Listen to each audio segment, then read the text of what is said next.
Don Anselmo was a generous man. Justify.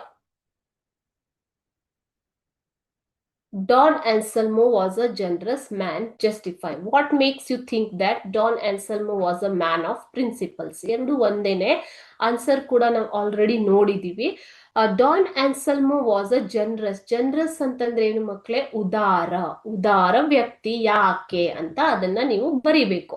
ಅದೇ ರೀತಿ why do you think ಆತ ತುಂಬಾ ತತ್ವಗಳು, ಪ್ರಿನ್ಸಿಪಲ್ಸ್ ಇರುವಂತಹ ವ್ಯಕ್ತಿ ಅಂತ ಹೇಗೆ ಹೇಳ್ತೀರಾ?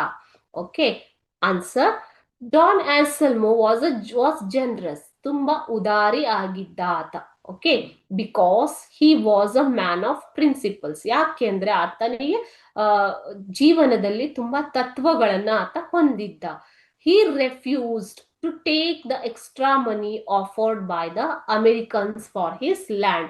ಸೊ ಆತ ಮೊದಲೇ ಏನು ಹಣವನ್ನ 1200 ಅಥವಾ $1200 ಏನು ಆತ ಹೇಳಿದ್ದ, ಅದಕ್ಕಿಂತ ಜಾಸ್ತಿ ಎಕ್ಸ್ಟ್ರಾ, ಅದರ ಹೊರತಾಗಿಯೂ ಹೆಚ್ಚಿಗೆ ಹಣವನ್ನ ತಗೊಳ್ಳೋದಿಕ್ಕೆ ಆತ ಇಷ್ಟಪಟ್ಟಿಲ್ಲ. ಅದನ್ನ ನಿರಾಕರಿಸ್ತಾನೆ. ರೆಫ್ಯೂಸ್ ಅಂತಂದ್ರೆ ಏನು ಮಕ್ಕಳೇ? ನಿರಾಕರಿಸು.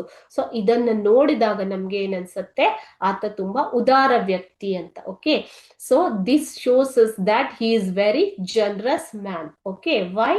Even though the Americans or the buyers, they offered him to pay the double amount of money, he did not accept it. He refused that amount. So this shows us that he is a generous man. He was a very generous man with principles in his life. You can see the answer in paragraph 2. Paragraph 2 ನಲ್ಲಿ ನಿಮಗೆ ಇದರ answer ಸಿಗುತ್ತೆ.